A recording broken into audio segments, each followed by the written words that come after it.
Hello and welcome to the second practical video of this course. Today we will add your first devices, establish relations between entities, configure device telemetry emulators in the rule chain, and start creating a widget to display devices and their latest telemetry data. So without further ado, let's get started. Let's add your first devices. You can add them manually, as we did in the last video with our asset. But ThingsBoard also allows us to bulk provision devices and assets using CSV files. This is very useful when you need to add multiple entities at once. For this, you can either download a pre-made file from the learning materials or create it yourself. Each row in the file should correspond to the parameters of a single device. First, we include the actual name of the device, followed by its type, which aligns with the device profile and helps us identify each sensor. Lastly, we add a label that will be displayed in the widgets to represent each device. Now that we have our CSV file, let's continue. Go to the Entities section, select Devices, and then the plus icon. Select Import Device. Attach the CSV file to the import window and select Continue. Select the CSV delimiter, and then map the data between the columns of the uploaded file and the data types on the platform. Finally, save your changes. As you can see, our 3 devices have been successfully added.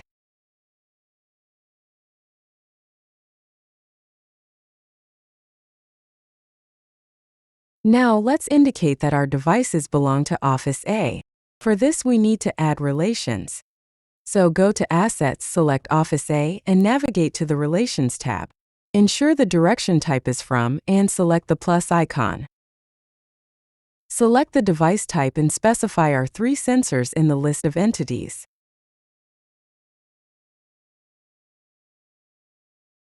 Select Add.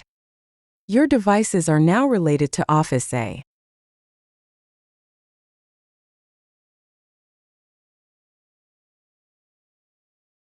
As we added devices and relations, let's now create a widget to display the list of devices located in Office A.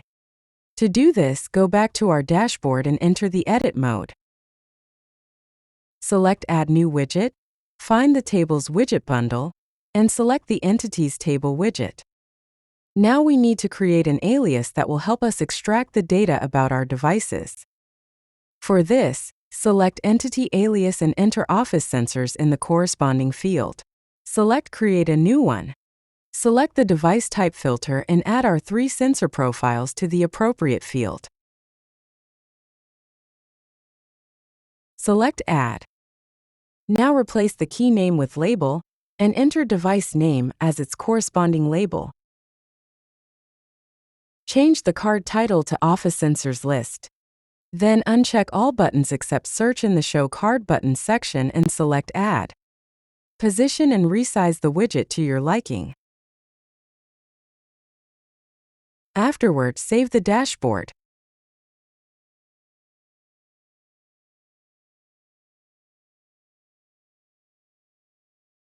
It would be convenient to display the latest values of the device's telemetry data in the widget, right? Since we are using virtual devices, they do not send telemetry data to ThingsBoard. However, we can simulate the transmission of this data in real time by using the rule engine. To achieve this, we will create a new rule chain that includes 3 generator nodes. These nodes will periodically produce simple messages containing random telemetry readings, each unique to our devices. So let's get started. First, create the new rule chain. For this, go to the rule chains and select the plus icon, and then select Create New Rule Chain. Name it Device Telemetry Emulators and select Add. Open the created rule chain. Now let's add the necessary nodes. For this, find the generator node and drag it to the rule chain. With its help, we will generate telemetry values for further visualization on the dashboard. Name it Indoor Air Quality Data Emulator, and set the number of messages to 100 and the sending period to 180. Specify the device type and select the indoor air quality sensor as the originator. Paste the script from the learning materials into the generator function. It will help to simulate temperature, humidity, and CO2 telemetry data. Select Add. We added a generator node that will send telemetry to ThingsBoard on behalf of the air quality sensor every 3 minutes, or in other words, 180 seconds. There will be 100 such messages. Similarly, add a data emulator for the energy meter device. Name it Power Consumption Data Emulator. Then set the number of messages to 100 and the sending period to 180. Specify the energy meter sensor as the originator. Add the script to simulate power consumption telemetry data and select Add. Similarly, add the data emulator for the water meter sensor with its corresponding values. Now we need to route messages from these nodes for further processing and saving telemetry in the database. For this purpose, find the Save Time Series node and drag it to the rule chain. Accordingly, name it Save Time Series and select Add. Now, we need to connect the generator nodes to the Time Series node for message routing. To do this, tap on the right gray circle of the generator node and drag it to the Time Series node. Select the success link and select Add. Repeat this for each generator node. Finally, save the rule chain. After the specified period of 3 minutes, you can check the latest telemetry tab of your devices to see the generated telemetry values.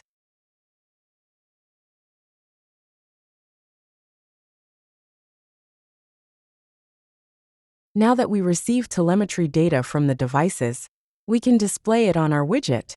To do this, return to our dashboard and select the pencil icon of the Office Sensors List widget.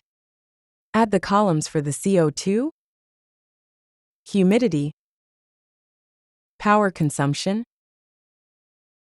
temperature, and water consumption. Finally, apply your changes.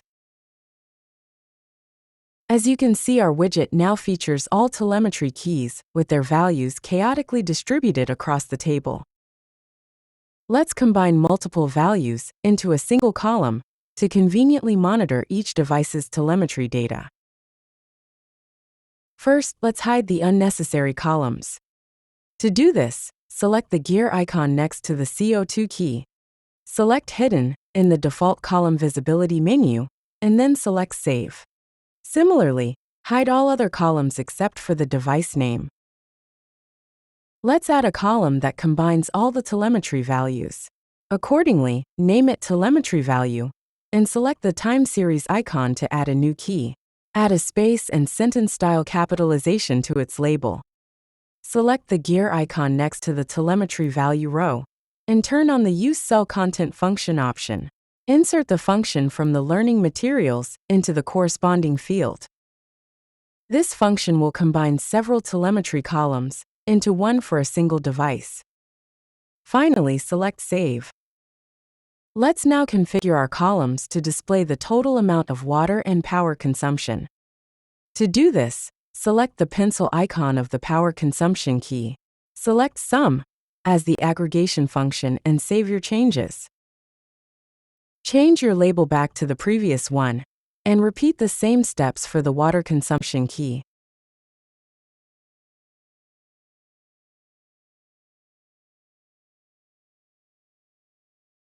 Configure the widget to use the dashboard time window. Finally, apply your changes and resize the widget to your liking. As you can see, telemetry values are now combined into a single column, but there is no data from the energy and water meters. That's because the aggregation applied to the keys power consumption and water consumption is available only for fixed time intervals, like current day or current month, and is not available for sliding window intervals like last 30 minutes, last 24 hours, or last 1 minute, which our dashboard time window currently uses. In the next lesson, we will explore time window functionality in more detail and adjust it to meet the requirements. But for now, thanks for watching and see you in the next video.